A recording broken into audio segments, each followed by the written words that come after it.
The Voice Vista Podcast, venture by Pooja Prasoon.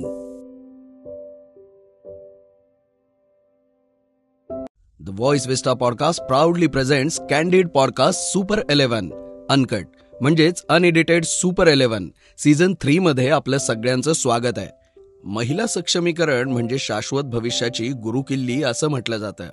शहराच्या विकास प्रक्रियेत महिलांचं स्थान, महिला सक्षमीकरणाचे अनेक पैलू, आर्थिक सबलीकरण अशा विविध विषयांवर आजच्या एपिसोडमध्ये सखोल चर्चा होणार आहे. यासाठी आज आपल्यासोबत आहेत सस्टेनेबल सिटी प्रोग्रामचे प्रशिक्षण घेतलेल्या, आंतरराष्ट्रीय परिषदांमध्ये सहभाग नोंदवलेल्या x municipal commissioner government of Maharashtra तसेच लेखिका, कवयित्री, समाजसेविका श्रीमती संगीताजी धायगुडे.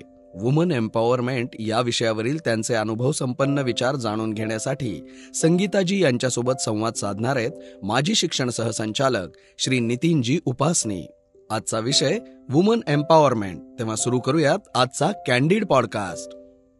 नमस्कार, मी नितीन उपासनी.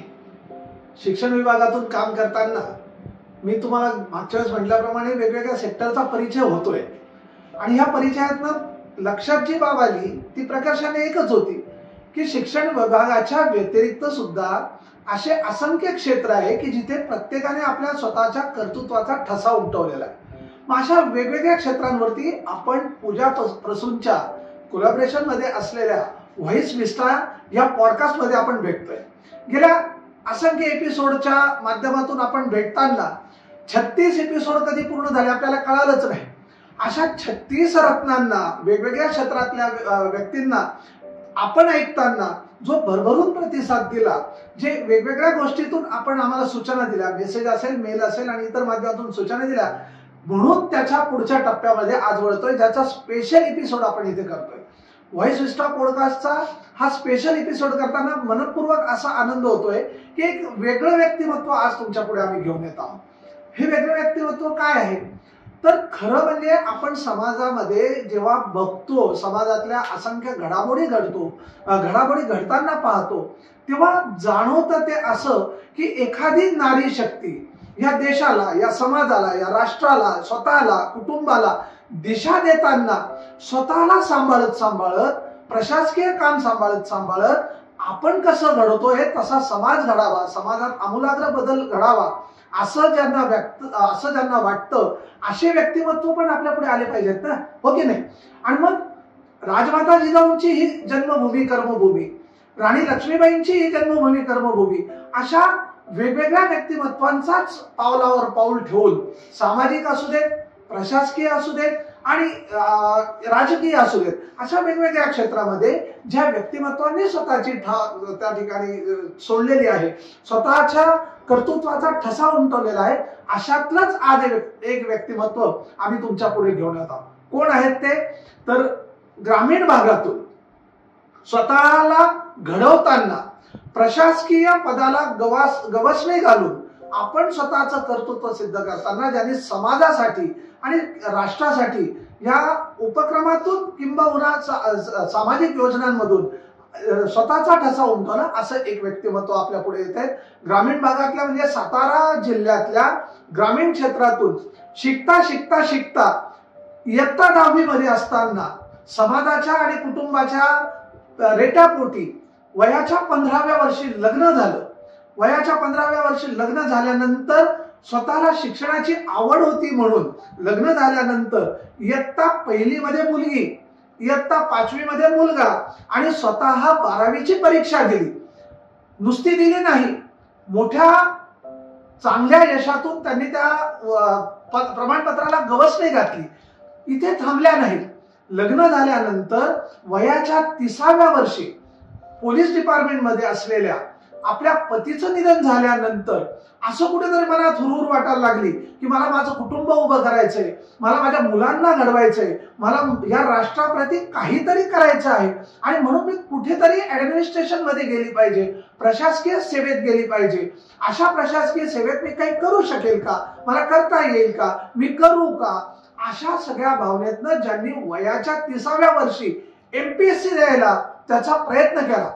अजून एक गंमत म्हणजे शेवटचा चान्स, वयानुसार शेवटचा चान्स असताना मुलगी 7वीला, मुलगा 11वीला आणि मग स्वतः MPSC पास झाल्या आणि मग प्रशासकीय जीवनाची वाटचाल सुरू झाली। या प्रशासकीय जीवनाच्या वाटचालीमध्ये सहाय्यक आयुक्त, उपायुक्त आणि मग आयुक्त, धुळे महापालिका असू देत, मालेगाव महापालिका असू देत, अशा वेगवेगळ्या महापालिकांमध्ये आयुक्त पदावरती काम करताना त्या ठिकाणी असलेले चॅलेंजेस स्वीकारले, चॅलेंजेसच स्वीकारले नाही, ते यशस्वी करून दाखवले। आणि मग पुन्हा रिटायरमेंट नंतर असं वाटलं की आता आपण ह्या पदावरतून काम केलं, मग आपल्याला जे काही शासकीय उपक्रम होते याच्यात मला काही सेवा देता येईल का? आणि मग NGO कडे वळून बचत गटांना त्या ठिकाणी एम्पॉवरमेंट देणं, वुमेन्स एम्पॉवरमेंटसाठी काम करणं, जेंडर इक्वॅलिटीसाठी काम करणं आणि या काम करता करता करता ओबी फाउंडेशन सारख्या एका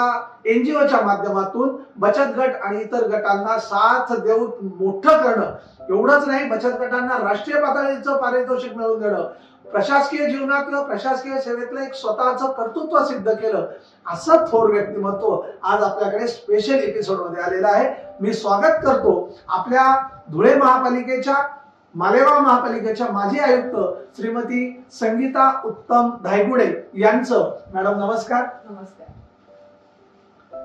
आपल्या समोर आज आपल्या या संवादामध्ये व्हॉइस विस्टा पॉडकास्ट मध्ये आपल्याला हजर झालेल्या आहेत श्रीमती संगीता उत्तम धायगुडे।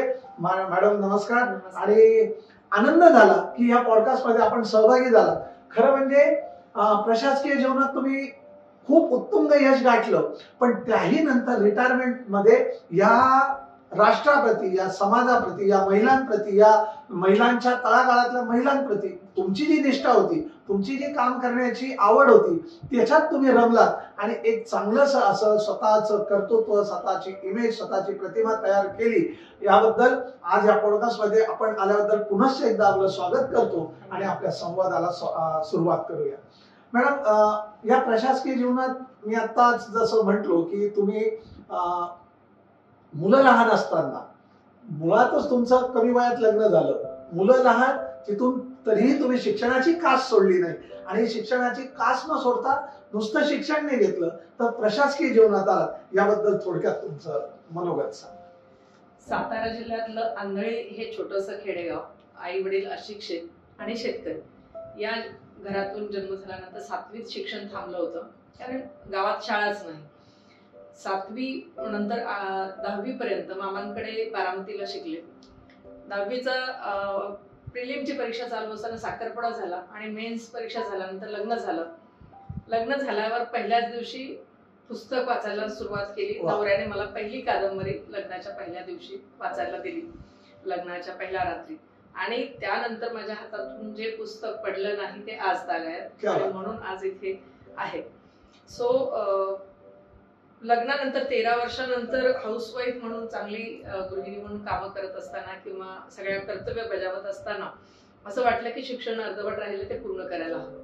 मग जसं आता आपण सांगितलं त्याप्रमाणे मुलगा 5वीत, मुलगी 1लीत असताना मी 12वीचा अभ्यास सुरू केला। SNDT कॉलेजमध्ये FY SY केलं आणि TYला असताना अचानक मिस्टर गेले, ते पोलीस ऑफिसर होते आणि ते गेल्यानंतर मुंबईत घर नव्हतं, शिक्षण नव्हतं, कोणत्याच पद्धतीचा आधार नव्हता आणि इन्कम सोर्स काहीच नव्हता। तरी सुद्धा मुंबईत राहूनच मुलांना शिकवायचं असं ठरवलं। 10% घर शासनाकडून मिळण्यासाठी अटोकाट प्रयत्न केले आणि MPSC साठी प्रयत्न सुरू केले। पहिलाच फॉर्म भरताना लक्षात आलं की फर्स्ट अँड लास्ट अटेम्प्ट होता, एकाच अटेम्प्ट मध्ये मला MPSC करू। सो माझा 20 तास रोजचा अभ्यास सुरू झाला। दिवसाला 20 तास अभ्यास करत होते आणि मुलं सगळी घरातली कामं सांभाळत होती, त्यांचा स्वतःचा अभ्यास करत होते आणि गॅझेटेड ऑफिसर झाले, चीफ ऑफिसर हे पद मिळालं आणि पुढे प्रशासकीय कामकाज तुमचा तो प्रवास सुरू झाला। या प्रवासामध्ये तुम्ही जे म्हणजे मला जे कळालं ते सहाय्यक आयुक्त, उपायुक्त आणि आयुक्तापर्यंतचा हा प्रवास होता। या तिन्ही प्रवासांमध्ये आपण काम करताना जे वैशिष्ट्यपूर्ण असं जे काम केलं की जे तुमच्या लक्षात आहे सर्व्हिस मधलं, ते एखादं काम तुम्ही सांगाल? तसे अनेक, प्रत्येक शहरात एक काहीतरी वेगळं घडतच असतं। सर्वात महत्त्वाचं सांगायचं झालं तर मला मोठं चॅलेंजिंग काम म्हणायचं म्हटलं तर मालेगावमध्ये आयुक्त पदावर असताना ओपन डेफिकेशन फ्री सिटी म्हणजे हगणदारी मुक्त शहर करण्यासाठी आम्हाला शासनाकडून साधारण 3च महिन्याचा कालावधी दिला गेला होता आणि 3 ते 4 वर्षापासून स्वच्छ भारत अभियान सुरू झालेलं होतं. परंतु ओपन डेफिकेशन फ्री सिटी होण्यामध्ये मालेगावमध्ये प्रचंड अडचणी होत्या, प्रचंड नकारात्मकता होती आणि त्यावेळी 3 महिन्यात करणं हा अत्यंत मोठा टास्क होता, खूप मोठं चॅलेंज होतं आणि ते आम्ही स्वीकारलं. मी सर्व अधिकारी, कर्मचारी, नगरसेवक, त्यानंतर आपले NGO, शिक्षक या सर्वांना TOC नावाचं ट्रेनिंग दिलं. TOC म्हणजे थिअरी ऑफ कन्स्ट्रेंट. एखाद्या प्रोजेक्ट मधले अडथळे कसे काढावेत यासाठीची मानसिकता तयार करणे असं आहे आणि हे जागतिक लेवलला खूप TOC आज गाजत आहे. प्रत्येक कामामध्ये आपण ते TOC वापरू शकतो. तर अशा पद्धतीने सर्वांचा माइंडसेट पहिल्यांदा तयार केला की आपल्याला 2 महिन्यात मालेगाव ओडी फ्री करायचं आहे आणि आम्ही सकाळी 5 ते रात्री 1 वाजेपर्यंत अथक परिश्रम करायला लागलो. सगळे माझे अधिकारी A to Z म्हणजे अगदी अकाउंट ऑफिसर पासून ते ऑडिटर पर्यंत सर्वजण स्वच्छ भारतच्या कामासाठी लागले आणि सर्व नगरसेवकांनी सहकार्य केलं, नागरिकांनी सहकार्य केलं. म्हणजे ते करून घ्यावं लागलं सहकार्य, कारण अत्यंत वाईट परिस्थिती होती. तुम्हाला म्हणजे सांगायला थोडंसं मला वाईट वाटतं, परंतु ओडी फ्रीची जी व्याख्या तुम्हाला माहित आहे सर्वांना ती वेगळी आणि मालेगाव मधलं ओडी फ्री ओडी वेगळं होतं. तिथलं ओपन डेफिकेशन म्हणजे अक्षरशः मंदिराच्या बाहेर टॉयलेटला व्हायचं, त्यानंतर तुमच्या मशिदीच्या बाहेर ते बसायचे, त्यानंतर तुमच्या शाळांमध्ये शाळांच्या आवारात कॅम्पसमध्ये बसायचे, शाळेच्या हॉलमध्ये बसायचे, पार्किंग मध्ये टॉयलेट व्हायचं आणि सगळ्यात वाईट म्हणजे हुतात्मा स्मारकावर एक प्रॉपर ओडीचा स्पॉटच होता. जिथे हुतात्मा स्मारक आहे तिथे महिला आणि पुरुष समोरासमोर टॉयलेटला बसायचे. असं ते भयानक चित्र होतं आणि यामध्ये टॉयलेट वापरायचेच नाहीत अशा पद्धतीचं एक मानसिकता झालेली होती आणि ही मानसिकता बदलणं, त्यानंतर तुम्हाला पब्लिक टॉयलेट बांधून देणं, प्रायव्हेट टॉयलेट बांधून देणं आणि त्याचा वापर करायला लावणं आणि शिवाय शासनाच्या सगळ्या नॉर्म्स मध्ये बसवून ते फिट करणं, हे सगळं आम्ही 1 महिन्यात केलं. त्याची मानसिकता तयार करणं मोठा मुश्किल काम होतं सगळ्यात आणि 1 महिन्यात आपल्याला रिझल्ट मिळाला आणि मालेगाव ओडी. अभिनंदन. आणि जी राष्ट्राची जी समाजाची गरज आहे त्याच्यात तुम्ही यश मिळवलं हे अधिक वैशिष्ट्यपूर्ण आहे. पण मग हे सगळं करत असताना तुमच्या मनामध्ये कुठेतरी वुमन्स एम्पॉवरमेंट म्हणजे नारी शक्तीचा सन्मान करताना, नारी शक्तीला तुम्हाला लिफ्ट देताना त्यांना अशी काय वाटलं की तुम्हाला ह्या सगळ्या क्षेत्रातून म्हणजे प्रशासकीय क्षेत्रात तुम्ही काम करताना फायलींचा निपटारा असेल, ODFचं काम करताना ते असेल, वेगवेगळ्या बैठका असतील, या बैठकांच्या व्यतिरिक्त म्हणजे चाकोरीच्या बाहेर जाऊन आपण वुमन्स एम्पॉवरमेंट कडे वळावं, नारी शक्तीसाठी काहीतरी वेगळं करावं, यासाठी तुमच्या मनात कसा विचार आला आणि त्यासाठी तुम्ही काय इनिशिएटिव्ह घेतले? ऍक्च्युली 1999 साली मी शासनात आले, अधिकारी झाले आणि एक महिला अधिकारी म्हणून कायमच माझ्याकडे ते डिपार्टमेंट असायचं. महिला बाल कल्याण असेल, सुवर्ण जयंती योजना पूर्वी होती आणि नंतर ती NULM योजना झाली. तर ह्या सर्व योजना मी जेव्हा उपायुक्त होते, सहाय्यक आयुक्त होते तेव्हाही माझ्याचकडे असायच्या आणि आयुक्त म्हणून अपसुकच माझ्याचकडे आल्या. त्यामुळे महिलांची माझी पहिल्यापासून एक नाळ जोडली गेली. बचत गटाच्या महिला आहेत त्या फार श्रमिक असतात, मेहनती असतात, परंतु त्यांना योग्य मार्गदर्शन, योग्य दिशा मिळत नाही आणि मग त्यामुळे त्या छोट्याशा वर्तुळात अशा अडकून पडतात. माझ्याकडे एक वसई विरारमध्ये एक महिला 4-5 महिलांना घेऊन आली होती आणि तिने विचारलं की मला अशी महापालिकेकडून कामं मिळतील का. तर म्हटलं तुमचा बचत गट अगोदर तुम्ही सक्षम करा, त्याला रजिस्ट्रेशन करा आणि मग आपण काही कामं देतात का बघू. आणि त्यांना मी 1 तासाचं साधारण मार्गदर्शन केलं. आज तो बचत गट इंटरनॅशनल लेवलला त्यांचे प्रॉडक्ट्स पुरवतो आणि त्या एका बचत गटाच्या अंडर 100 बचत गट काम करतायत. बचत गटाच्या अंडर 100 आणि तेवढ्या बचत गटांना त्या मार्गदर्शन करतायत. आज संपूर्ण त्यांचं काम इतकं मोठं फैलावलेलं आहे गेल्या 10 वर्षामध्ये. सो ही विमेन एम्पॉवरमेंट आहे. ऍक्च्युली कसं होतं की आपण नेहमी महिला सक्षमीकरण हे वरच्या वर्गामध्ये पाहत असतो, परंतु खरा बेस आहे जो भारताच्या विकासात कारणीभूत ठरणारा तो खालचा बेस आहे आणि तो आपल्याला नेहमीच दुर्लक्षित झालेला आढळतो तळागाळातल्या तळागाळातल्या महिला. आणि दुसरं आमचं आणखी खूप सुंदर अशी उदाहरणं आहेत बचत गटांची माझ्या कारकिर्दीमध्ये कामामध्ये जेव्हा अनुभव आले. परंतु आणखी एक सुंदर उदाहरण म्हणजे बचत गटाच्या महिलांना हे आपल्या शाळेच्या शिक्षकांना आणि प्रिन्सिपलना सगळ्या महिलांना मी मालेगाव ओपन डेफिकेशन फ्री मध्ये कामाला घेतलं होतं. आता सगळेजण आम्ही काम करत होतो. त्यावेळेस बचत गटाच्या महिलांचं हे पण थोडंसं मला ऐकायला मिळालं लांबून की हे काय आमचं काम नाहीये, हे सफाई कामगारांचं काम आहे, मग आम्ही का करावं वगैरे. परंतु सगळ्यांची मला गरज होती, कारण 1 महिन्यात आम्ही मालेगाव ओडी फ्री केलं होतं आणि त्यासाठी ह्या सर्वांची गरज होती. नंतर असं झालं की आम्हाला एनडीटीव्हीने आमची डॉक्युमेंटरी बनवली त्या कामाविषयी. आम्हाला नॅशनल अवॉर्ड मिळाले, स्टेट अवॉर्ड मिळाले. त्यानंतर आम्हाला अमिताभ बच्चनच्या कार्यक्रमात मला बोलवून त्यांनी एनडीटीव्हीने आमची मुलाखत घेतली ह्या कामासाठी खास. पण त्याही पुढे जाऊन आमच्या बचत गटाला राष्ट्रीय पारितोषिक मिळालं आणि त्यासाठी त्या बचत गटांच्या महिलांना घेऊन मी दिल्लीला गेले होते आणि त्यांना राष्ट्रपती भवन वगैरे फिरून दाखवलं. सो त्यांच्या त्यावेळी स्वप्नातही नव्हतं की आपण असं काही करू शकतो किंवा आपल्याला कधीतरी दिल्लीला जाऊन राष्ट्रपती म्हणजे एखादं नॅशनल अवॉर्ड मिळू शकतं. तर हा बचत गटांच्या महिलांमधला शोधून काढून आपण त्यांना जो एक आकार देतो, एका विशिष्टपणे एखाद्या पैलूला आकार देतो, तसा तो होता. आणि मला असं वाटतं की महिला ह्या खूप जास्त कारणीभूत असतात समाजाच्या विकासासाठी. त्याचं कारण प्रत्येक महिला ही नागरिक घडवत असते. तिची मुलं जेव्हा ती घडवते तेव्हा ती एक नागरिक घडवते. जर उद्याचे नागरिक चांगले असतील तर आपला समाज सुदृढ बनणार आहे. कुटुंब घडवणं, समाज घडवणं, समाजानंतर देश घडवणं हे निश्चितपणे या प्रत्येक स्टेपवरती नारी शक्ती महत्वाचीच आहे. त्याचंच उदाहरण आहे, आज राष्ट्रपती आपल्याकडे जे आहेत त्या पण महिला आहेत आणि सुंदर असं काम चाललेलं आहे. पण या सगळ्या याच्यामध्ये मला एक गोष्ट फक्त असं वाटतं की वुमन्स एम्पॉवरमेंट आणि इक्वॅलिटी यामध्ये तुम्ही डिफरन्शिएट करायचं झालं तर कसं करा? इक्वॅलिटीचा आता एक आपण बऱ्यापैकी इश्यू समाजामध्ये ऐकतो. एम्पॉवरमेंट आणि इक्वॅलिटी मध्ये काम करताना काही वेळेस आपल्याला पुरुष प्रधान संस्कृती जी आहे तिचंही कुठेतरी आपल्याला त्याचं महत्व किंवा त्याचे अडथळे या दोन्ही गोष्टी जाणवतात.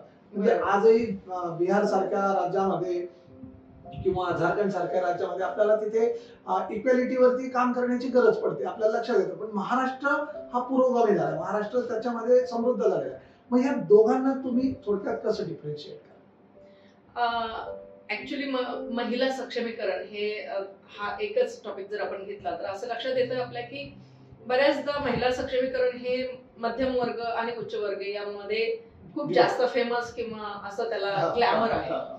परंतु ज्या तळागाळातल्या महिला आहेत ज्यांचा समाजाशी संबंध तर खूप घट्ट आहे परंतु त्यांच्यापर्यंत समाज पोहोचत नाही, अशा काही महिला ज्या सफाई कामगार महिला म्हणून आपण किंवा बचत गटाच्या ज्या महिला आहेत दारिद्र्यरेषेखालच्या त्या महिला असतील, या महिलांचं समाजासाठी योगदान खूप मोठं आहे किंवा त्यांची गरज खूप आहे समाजाला, परंतु तिथपर्यंत आपण पोहोचत नाही की त्यांचं सक्षमीकरण करण्यासाठी आपण बरोबर पाहतो.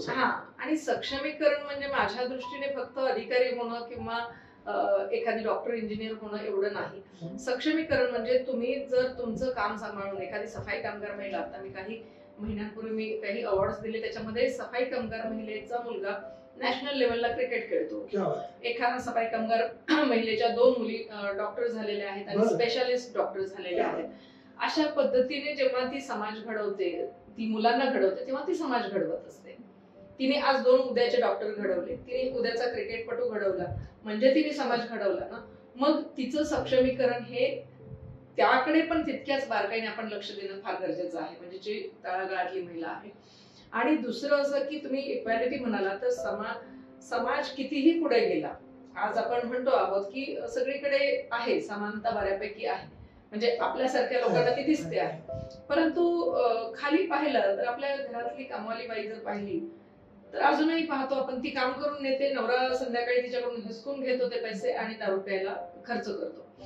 मग हा त्याचा काय अधिकार आहे की जे तिने दिवसभर कष्टाने मिळवलं ते ह्याने कुठेतरी वाईटपणे खर्च करायचं, फक्त तू पुरुष आहेस म्हणून, असा त्याचा अर्थ होतो. त्यामुळे इक्वॅलिटीची पण अजून तेवढीच गरज आहे. आपण त्याच्यावर आपल्याला काम करावं लागणार आहे. आणि या घटकाकडे आपल्याला लक्ष देणं फार गरजेचं आहे. मग याच्यासाठी मला असं वाटतं की तुम्ही मोठ्या प्रमाणात प्रयत्न पण केले, म्हणजे प्रशासकीय पदावरती असताना, मग ते इक्वेलिटी असेल किंवा एम्पॉवरमेंट असेल, याच्यावरती काम करताना आता तुम्ही जे उदाहरण दिलं ते तर खूपच छान आहे की सफाई कामगाराचं मुलं क्रिकेटच्या राष्ट्रीय पातळीवरती पण गेले आणि एकीकडे डॉक्टर पण झाले. हो. मग असे एखादा इन्सिडेंट आहे की ज्याच्यावरती तुम्ही जेंडर इक्वेलिटी असेल किंवा वुमन्स एम्पॉवरमेंट असेल की तुमच्या लक्षात राहणारा असा एखादा प्रसंग आहे का जो तुम्ही सांगू शकता? म्हणजे कुठल्या लक्षात असा एखादा, जसं सफाई कामगाराच्या मुलाला तुम्ही घडवलं, म्हणजे तुमच्या बचत गटाच्या माध्यमातून घडलं, तर असं एखादं सॅम्पल उदाहरण आहे का की जे अगदी शून्यात होतं की त्याला तुम्हाला त्या फॅमिलीला, त्या मुलीला, त्या बाईला, त्या नारीला घडवताना तुम्ही त्या कुटुंबाची बॅकग्राऊंड आणि ते सगळी अशी अपडेट केलेली आहे? नाही, अशा अनेक महिला आहेत, अशा अनेक बचत गटातल्या महिलांचं चित्र अनेक उदाहरणं आहेत की ज्याच्यामध्ये आपल्याला दिसेल की अगदीच काहीच नव्हतं त्यांच्याकडे आणि त्यांनी साधं एक छोटंसं दुकान टाकलं, पण आज त्या पूर्णपणे संपूर्ण त्यांचं घर चालवतात, त्यांच्या मुलांना शिकवतात, मुलांना काहीतरी वेगळ्या पद्धतीने. आणि सगळ्यात महत्वाचं म्हणजे आपण हे पाहतो की आता काही IAS IPS यांची उदाहरणं आहेत की जे अत्यंत तळागाळातून आले आणि डॉक्टर्स इंजिनियर्स बनले. पण मला असं वाटतं की ह्या महिलांना तिथपर्यंत पोहोचवणं की माझी मुलं पण ते बनू शकतात आणि माझ्या मुलांना सुद्धा ते सगळं अवेलेबल होऊ शकतं, यासाठी सुद्धा आपण प्रयत्न करणं गरजेचं तुम्ही आहे. स्वतः त्याचं एक उदाहरण आहात, कारण तुम्ही स्वतः ज्या पद्धतीने तुम्हाला उभं केलं आणि तिथून तुम्ही समाजातल्या महिलांना किंवा बचत गटांना उभं केलं, त्याच्यामुळे निश्चितपणे तुम्हाला त्याच्यात यश मिळालं. या सगळ्या प्रक्रियेमध्ये शिक्षण किती महत्वाचं असतं किंवा शिक्षणाचा याच्यातला नेमका की रोल काय असेल? मला असं वाटतं शिक्षणच फार महत्वाचं असतं आणि शिक्षणाशिवाय काहीच घडत नाही. मी जेव्हा आता महिलांचे मोटिवेशनल क्लासेस घेते किंवा काही मोटिवेशनल त्यांना मार्गदर्शन करत असते, तेव्हा मी हे सांगते की मी इथे कशामुळे आहे आज, फक्त शिक्षणामुळे आहे. जर मी 10वीत असताना लग्न झालं आणि तेव्हा संसार सुरू केला असता, छानपैकी गृहिणी म्हणून मस्त राहिले असते, तर तुम्हाला इथपर्यंत मी कधी दिसलेच नसते. त्यामुळे प्रत्येक महिलेला शिक्षण हे कोणत्याही वयात घेता येतं, ते कोणत्याही परिस्थितीत घेता येतं आणि ते कोणत्याही लेवलचं घेता येतं. हे मी शिकत राहावं. आता MPSC UPSC करणारी मुली पाहिल्या तर तुमच्या लक्षात येईल की ते फार 1-2 अटेम्प्ट झाले की निराश होतात की आम्हाला काही जमणार नाही आणि सोडून देतात. तर मला असं वाटतं की मी जर का 34व्या वर्षी हे केलं आणि माझ्याकडे प्रचंड अडचणी होत्या, माझा हात पण प्रचंड दुखत होता ज्यावेळेस मी MPSCचे पेपर्स लिहित होते आणि घरात पैसे नव्हते, मला क्लासेस नव्हते, पुस्तकं नव्हती, कोणत्याही पद्धतीचं मार्गदर्शन नव्हतं आणि एकटीने अभ्यास करायचा आणि साधारण 3 ते 4 लाख मुलांना कॉम्पीट करायचं आणि त्याच्यामध्ये आपल्याला 182 मुलांमध्ये निवडून यायचं आहे, सिलेक्ट व्हायचंय. अशा वेळी मला किती दडपण असेल आणि नुकताच नवरा गेलेला होता, त्याचं दुःख वेगळंच होतं. मी 4 वेळा आत्महत्येचा प्रयत्न केलेला होता आणि अशा डिप्रेशन मध्ये मी असताना मी MPSC देत होते. तर मग साध्या थोड्याशा गरिबीने किंवा थोड्याशा वाईट अवस्थेने खचून न जाता मुलांनी मुलींनी हा प्रयत्न केला पाहिजे की आपण एकदा तरी MPSC साठी प्रयत्न करावा. तुम्हाला म्हणजे तुम्ही आता एकदम अचानक समजल्यामुळे हे झालात, परंतु मी 4 वेळा जेव्हा आत्महत्येचा प्रयत्न केला तेव्हा 4थ्या वेळी मी असं ठरवलं होतं की आज आपण आत्महत्या करायची. परंतु माझ्या म्हणजे मी स्वतः खूप वाचत होते. लग्न झाल्यानंतर माझे मिस्टर प्रचंड वाचायचे आणि वाचताना आम्ही टिपणं काढून ठेवायचो, काही ओळी लिहून ठेवायचो डायऱ्यांमध्ये. आम्हाला दोघांना ती सवय होती, मिस्टरांमुळे मला लागलेली. ज्या दिवशी आत्महत्या करणार त्या दिवशी मला त्या 4 ओळी अशा डायरीमध्ये दिसल्या ज्या माझ्या नवऱ्याने लिहिलेल्या होत्या. त्या होत्या की जमाना हसे ऐसी भूल न करना, हे हिंदी गाणं सुद्धा आहे एक जुन्या पिक्चर मध्ये. जमाना हसे ऐसी भूल न करना, ये है बुजदिली तेरा बेमौत वरना, ये मत भूल तू माँ है और पिता भी, तेरे साथ मासूम 2 जिंदगी दी, तेरे बाद दुनिया में क्या उनका होगा, कहाँ उनको जग में सहारा मिलेगा, उन्हीं के लिए मुस्कुरा के जिए जा, बुराई के बदले भलाई की जा. आणि तो माझ्या आयुष्याचा टर्निंग पॉइंट होता. त्या दिवशी माझं आयुष्य पूर्णपणे बदललं ठरवलं की आता इथून पुढे आत्महत्या करायची नाही, मरायचं नाही, लढायचं, जगायचं आणि तेही किडामुंगीसारखं नव्हे तर ताठमानेने जगायचं. जे गेलेलं होतं ते सगळं परत मिळवायचं आणि त्याहीपेक्षा जास्त काही मिळवायचं. तुमच्या याच्यावरून मला आठवलं स्वातंत्र्यवीर सावरकरांनी सुद्धा जेव्हा त्यांच्या क्रांतिकारकांमध्ये जेव्हा ते कारागृहात होते अंदमानला, तेव्हा जे आत्महत्या अन्नत्याग करून आत्महत्या करायला निघालेल्या क्रांतिकारकांना त्यांनी असं सांगितलं होतं की अरे तुला मरायचं ते तर देशासाठी. तसं तुम्ही पण आता म्हणजे त्या 4 लाईनने तुमचं आयुष्य बदललं. मला असं वाटतं की हा येणाऱ्या पिढीमध्ये, कारण हा देश जो आहे आपला देश हा तरुणांचा देश असं म्हटलं जातं. सगळ्या विश्वामध्ये सगळ्यात तरुण देश म्हणून आपण आहोत आणि आपला अभिमान आहे. मग ह्याच माध्यमातून तुम्ही ह्या यंग ज्या आता मुली आहेत, ज्या मुली आहेत, या मुलींच्या बाबतीत शिक्षण विभागातून काम करताना मॅडम मला सगळ्यात प्रकर्षाने जाणवलेली जी गोष्ट होती की वयाच्या खूप आधी समज येणं. मग तो भले इंटरनेटचा किंवा आमच्या एज्युकेशन सिस्टीम जी मोबाईलवरती गेली, स्मार्टफोनवरती गेली, मे बी त्याचा इम्पॅक्ट असेल. पण ह्या मुली कमी वयात जास्त जाणवायला लागल्या. पाय कुठेतरी चुकीच्या मार्गाला जातात का अशी भीती निर्माण झाली या इंटरनेटच्या याच्यात. आणि अशा प्रसंगातून कमीच याच्यामध्ये म्हणजे खचणं आणि त्या खचण्यातनं अपयश न पचवता कुठेतरी चुकीच्या मार्गाला जाणं, चुकीच्या मार्गाचं त्या ठिकाणी आत्मसात करणं हे टाळायचं असेल तर तुम्ही त्याचं निश्चित उदाहरण आहे की तुम्ही त्याच्यातनं स्वतःला बाहेर काढलं आणि घडवलं. तर ह्या यंग मुलींना, येणाऱ्या मुलींना तुम्ही काय संदेश द्या? मी संदेश देण्या अगोदर मी असं सांगेन की माझं हुमान नावाचं आत्मचरित्र आहे ते सर्वांनी वाह. वाचावं. कारण हुमान मध्ये आतापर्यंत 2-3 PhD झाल्या, एक MPhil झाली किंवा युनिव्हर्सिटीला ते अभ्यासाला लागलेलं आहे. परंतु त्याही पेक्षा हुमानचं यश हे मोठं आहे की ह्या ज्या खचलेल्या मुली आहेत, ह्या ज्या खचलेल्या महिला आहेत, ह्या ज्या एकाकी महिला आहेत, यांना उभारी देण्याचं काम हुमानने भरपूर केलेलं आहे. आणि मला अनेक पत्र, अनेक मेल, हजारो मेल आजही येतात गेल्या 10 वर्षापासून की आम्ही हुमान वाचला आणि आमच्या आयुष्याला दिशा मिळाली, हुमान वाचला आणि आम्ही आत्महत्येचा विचार बाजूला सोडला, हुमान वाचला आणि आम्ही MPSC करायचं पुन्हा सुरू करतो आहोत. तर मी असं वाटतं महिलांनी स्वतःतली ताकद ओळखायला शिकलं पाहिजे. मी जेव्हा हाऊसवाईफ होते खूप चांगल्या पद्धतीने स्वयंपाक बनवत होते. मला असं वाटलं असतं की मी हेच माझं कार्य आहे तर मी खूप छानपणे हाऊसवाईफ झाले असते. नंतर मी क्लर्क झाले. क्लर्कचा खूप काम अतिशय चांगल्या पद्धतीने मी केलं. मग मला असं वाटलं की मी खूप चांगली क्लर्क होऊ शकते. पण मला हे तेव्हा वाटलं नसतं की मी कधीतरी आयुक्त म्हणून एखाद्या मालेगाव सारख्या महानगरपालिकेलाही सांभाळू शकते. धुळे पण सोपं नव्हतं. तर अशा वेळी ती माझ्यातली पंख मी कधी बाहेरच काढले नसतं तर मला कळलंच नसतं की मी हेही करू शकते. तर प्रत्येकीमध्ये एक तो आतमध्ये तुमचे पंख किती मजबूत आहेत हे चेक करण्याची तुम्हाला गरज आहे. आणि अत्यंत खोल जाऊन, स्वतःच्या आतमध्ये खोल जाऊन विचार करा की मी काय काय करू शकते, मी कुठे कुठे पोहोचू शकते. आणि 100% तुम्हाला ते यश मिळूच शकतं. आणि 100% नाही मिळालं, 50% मिळालं तरी त्यात आपण आनंद मानला पाहिजे. मला समजा असं वाटत असेल की मी IAS व्हावं, IAS नसेल जमलं तरी पण तुम्ही डेप्युटी कलेक्टर किंवा एखादा कलेक्टर कमिशनर म्हणून तुम्ही त्याच्यावर सुद्धा समाधान मानू शकता. पण तुमचं स्वप्न मोठं असलं पाहिजे. स्वप्नच मोठं नसेल तर तुम्ही पंखाची ताकद आणि अपयश पचवण्याची ताकद पाहिजे की पहिल्यांदा अपयश आहे म्हणून मग पुढे जायचंच नाही असं न करता.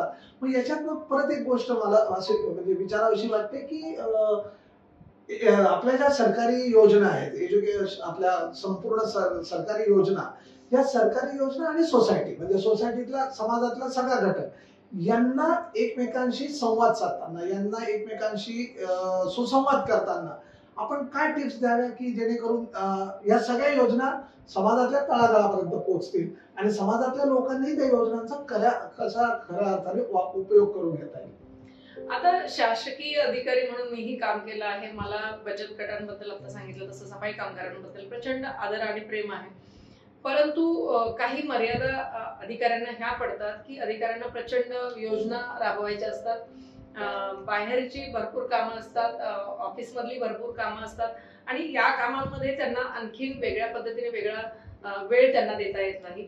म्हणून मला असं वाटतं की या महिला आणि शासकीय योजना यांच्यामध्ये एखादी NGO सारखी संस्था उभी राहिली पाहिजे ज्यांनी त्या योजना त्यांच्यापर्यंत पोहोचवल्या पाहिजेत आणि त्या महिलांना त्याचा प्रॉपर उपयोग करून द्यायला पाहिजे.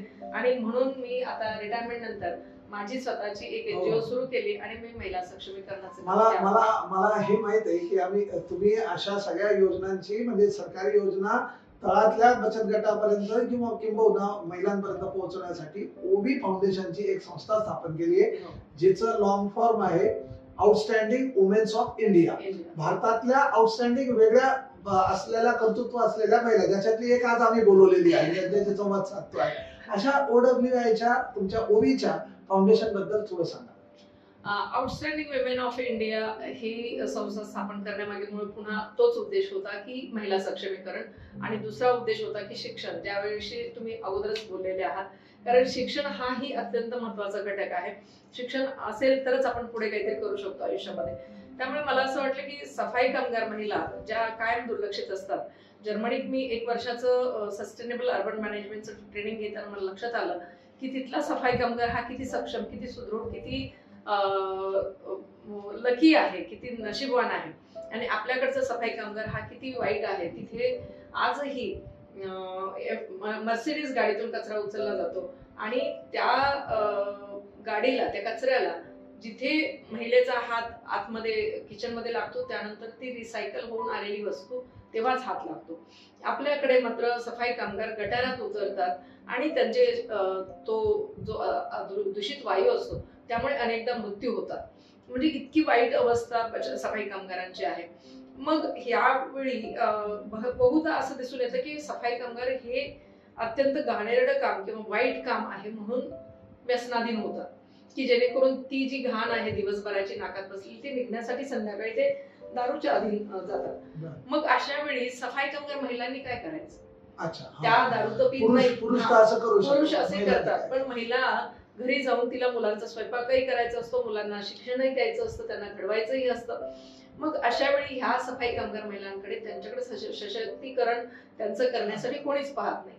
म्हणून आपण ओबीची स्थापना केली. आणि दुसरा घटक होता तो म्हणजे बचत गटाच्या महिला, ज्या दारिद्र्यरेषेखालच्या महिलांना सुद्धा प्रचंड गरज आहे. त्यांच्याकडे आम्ही महापालिका त्यांना कर्ज देते, त्यांना प्रशिक्षण देते, त्यांचा व्यवसाय उभा करते.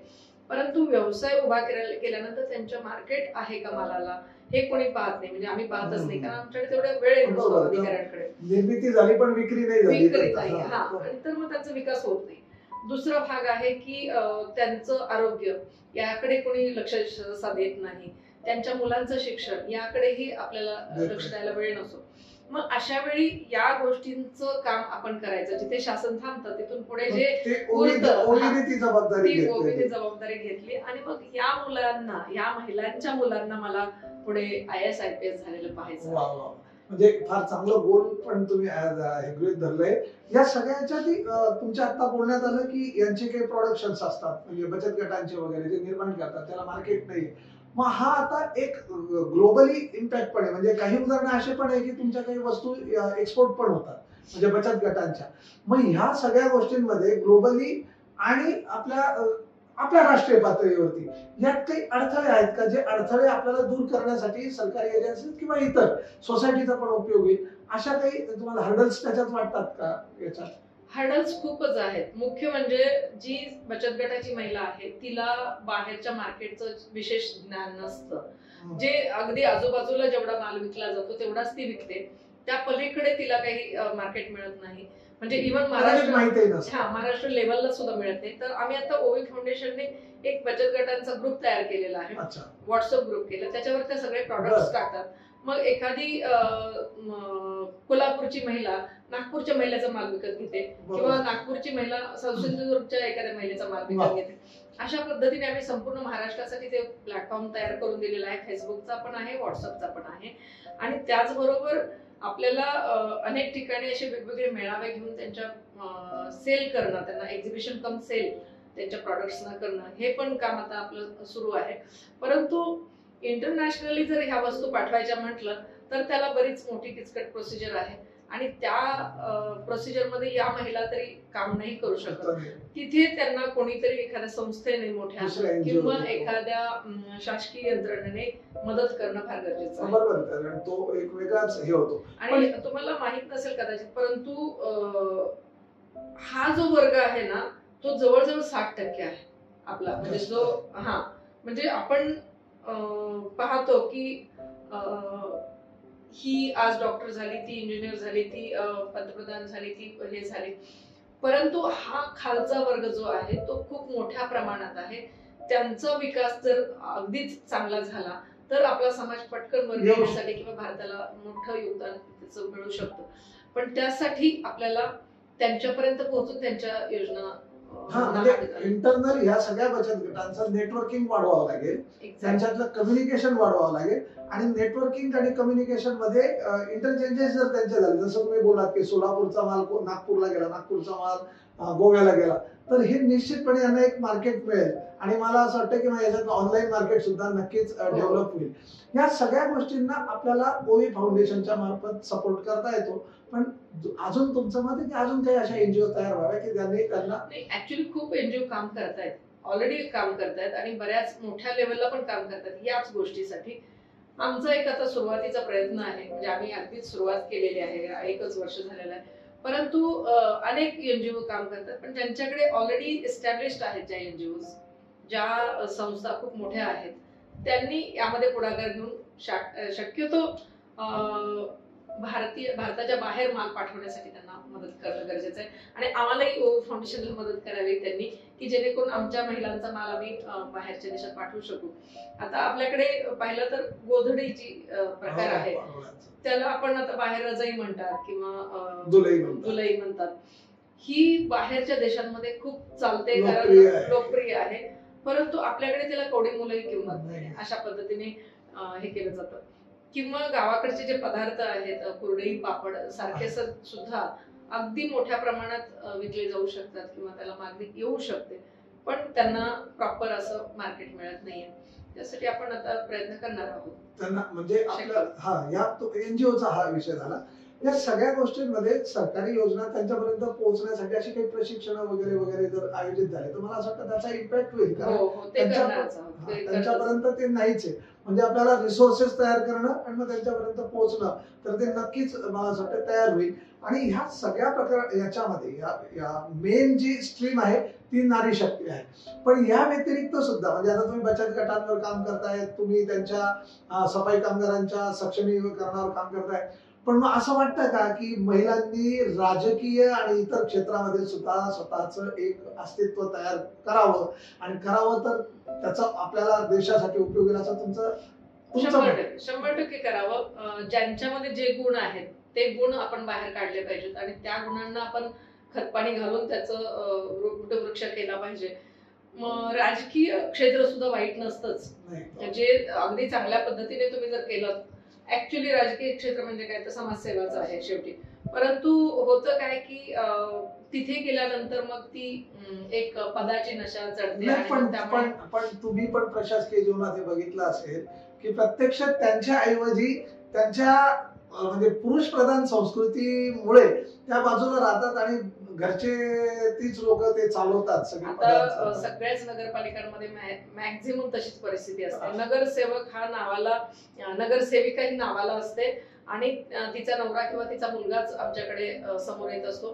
आणि बऱ्याचदा गंमत अशी की ते सांगतात की मी नगरसेवक आहे आणि माझं हे काम करा.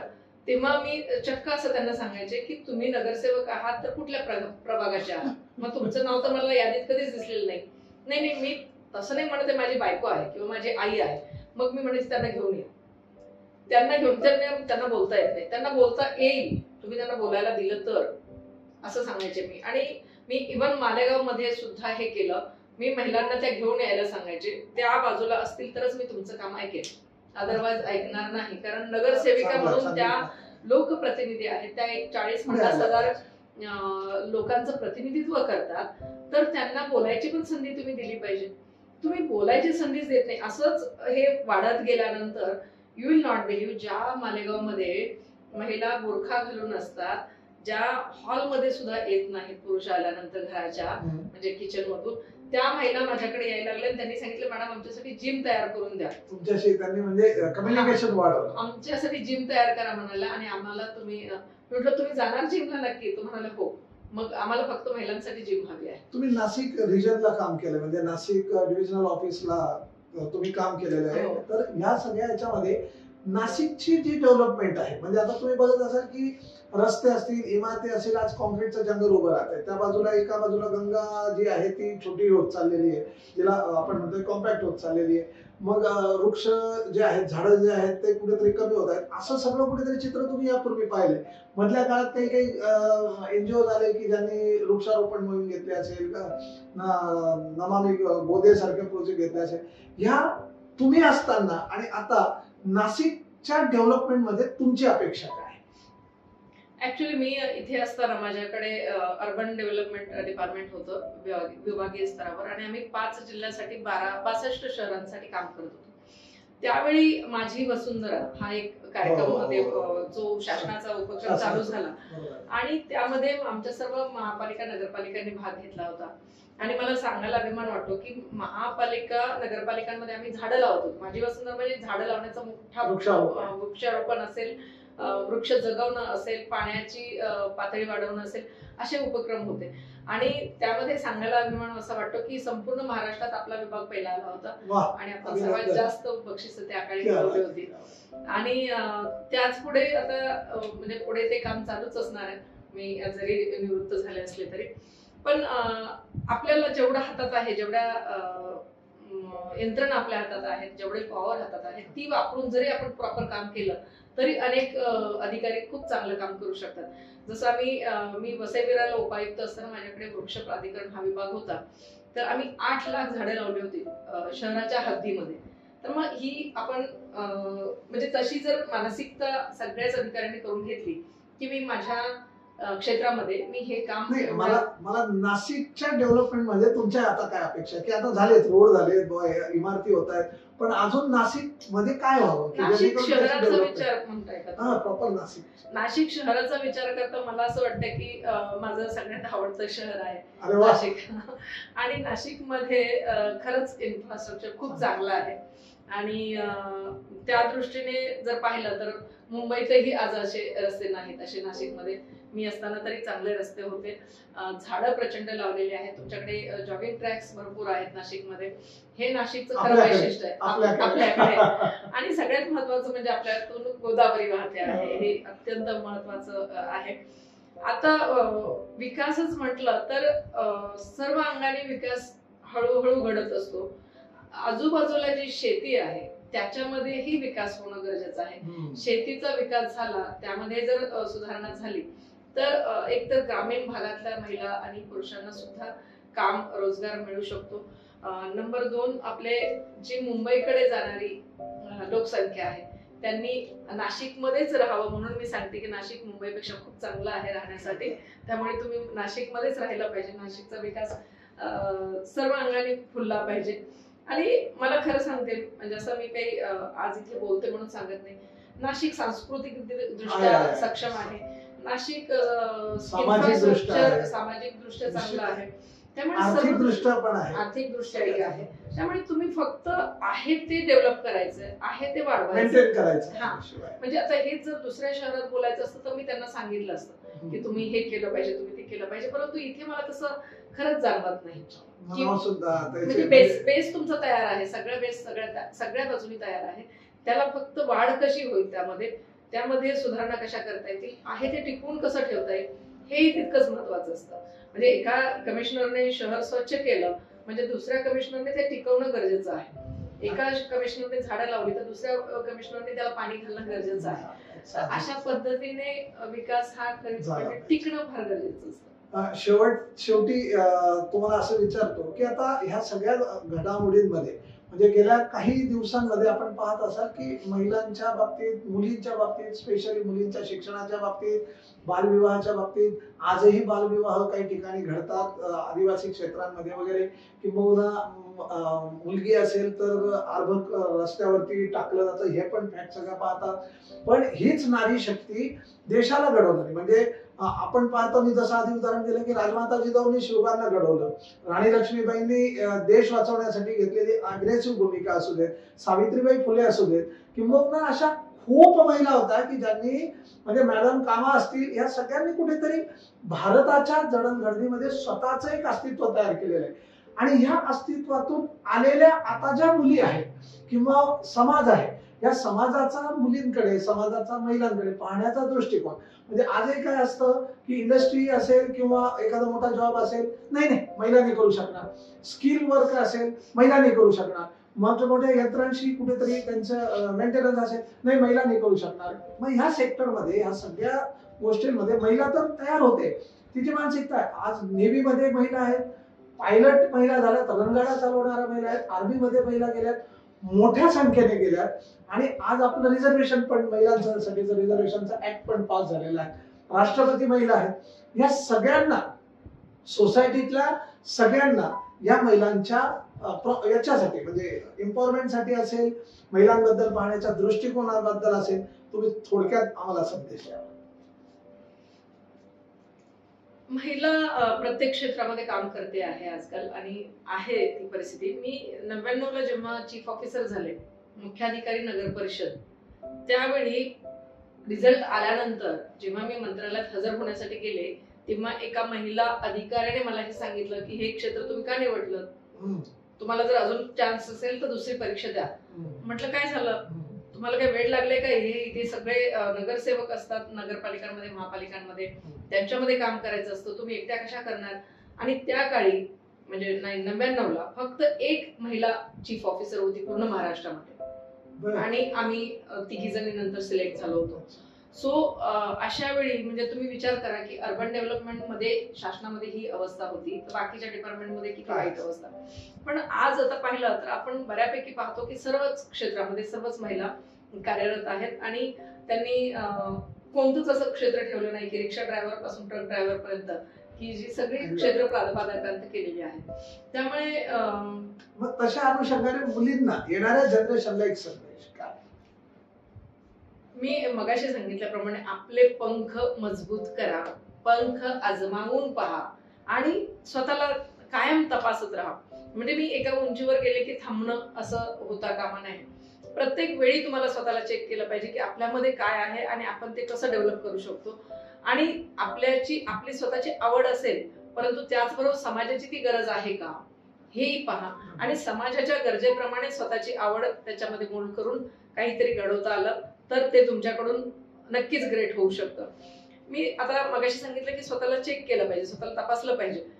आता मी निवृत्त झाल्यानंतर 2 वर्षापूर्वी मी निवृत्त झाले, त्यानंतर मला असं वाटलं की मी जी पूर्वी होते म्हणजे अधिकारी म्हणून तुम्हाला काही जबाबदाऱ्या अधिकार असतात, तुम्हाला काहीतरी प्रोटेक्शन असतं. अधिकारी पद गेल्यानंतर तुम्हाला ते काहीच मिळत नसतं. मग अशा वेळी स्वतःला चेक करायचं असेल तर काय करायचं, तर मग मी बॅग घेतली आणि 28 दिवस 6 देशांमध्ये एकटी फिरून आले. कोणतंही रिझर्वेशन न करता, काहीही न करता एकटी फिरत होते आणि वेगवेगळ्या देशांमध्ये, ज्या देशामध्ये इंग्लिश कोणीही बोलत नाही अशा टर्की सारख्या देशांमध्ये पण फिरून आले 7-8 दिवस. आणि मी तेव्हा स्वतःला आजमावण्याचा प्रयत्न केला की मला काय जमतंय, मला अजूनही ते जमतंय का बघूया. आणि मी ते जेव्हा केलं, आत्मविश्वास चेक करायचा. आत्मविश्वास असतो परंतु तो पुन्हा पुन्हा चेक केला पाहिजे. प्रत्येक स्टेजला तुम्ही तो स्वतः तपासून पाहिला पाहिजे. आणि जेव्हा मी परत आले तेव्हा माझ्या लक्षात आलं की 15 दिवस मी जमिनीवरच नव्हते. इतका आत्मविश्वास, इतका आनंद वाढला होता की आता ह्या वयातही मी हे करू शकलो. धन्यवाद मॅडम. म्हणजे आम्ही म्हणजे आज एका चांगल्या व्यक्तिमत्वाला याच्यासाठी भेटलो की या भारतातल्या नारी शक्तीला सुद्धा किती पॉवर्स आहे, ते जर वापरल्या तर किती काय होऊ शकतं हे तुमच्यातनं आम्ही मूर्तिमंत उदाहरण आज आम्हाला जाणवलं. तर आज मला असं वाटतं की ह्या सगळ्या गोष्टीतून तुम्हाला 2 गोष्टी तर प्रकर्षाने लक्षात आला की फिनिक्स पक्षाप्रमाणे राखेतून उडी मारता येते, झेप घेता येते. जो म्हणजे आपल्या बालपणी लवकर विवाह झाल्यानंतर सुद्धा शिक्षण घेऊन प्रशासकीय कामापर्यंत पोहोचणं आणि त्याच्यातही यश मिळवणं हे सोपं नव्हतं. आणि अशा ह्या देशामध्ये आज जर आपण कॅल्क्युलेशन केलं तर निश्चितपणे महिलांचं प्रमाण मोठं आहे, परंतु फ्रंटला येताना, पुढे येताना कुठेतरी बुचरवणं, कुठेतरी मागे घाबरणं, या सगळ्यावर मात करून जर आलं तर राष्ट्रपती पदापर्यंत आपल्याला गवसणी घालता येते. देश जिंकता येतो, राष्ट्राच्या प्रत्येक गोष्टीवरतून आपल्याला आपलं अस्तित्व सिद्ध करता येतं. असे प्रत्येक सेक्टर आहे, त्यापैकी एका सेक्टरवरती आज आपण भेटलो. लवकरच नवीन सेक्टर घेऊन पुन्हा तुमच्याशी येऊ, तुमच्याशी बोलू. तोपर्यंत तुमच्या सूचनांची तर वाट पाहतोच आहे, कारण आज त्याच सूचनांचा आणि त्याच मेलचा हा परिणाम आहे की आज पुन्हा एक नवीन पर्सनॅलिटी आपल्या पुढे आलेली आहे. पुढच्या एपिसोड पर्यंत तुमच्या सूचना, तुमचे मेल, तुमचे मेसेज याची वाट पाहतोय. तोपर्यंत नमस्कार. Thank you for tuning in to the Voice Vista podcast. आप और भी इंटरेस्टिंग शो सुन सकते हैं thevoiceVista.in पर. ये शो कॉन्सेप्चुअलाइज किया है पूजा प्रसून ने, प्रोड्यूस किया है वॉइस विस्टा ने. गेस्ट कोऑर्डिनेशन में हमारे साथ रहे NC देशपांडे और सुनीता चौहान. डिजाइन किया टीम क्रिएटर्स डेन ने और एडिटिंग और प्रोडक्शन के लिए धन्यवाद टीम लर्निंग बी को.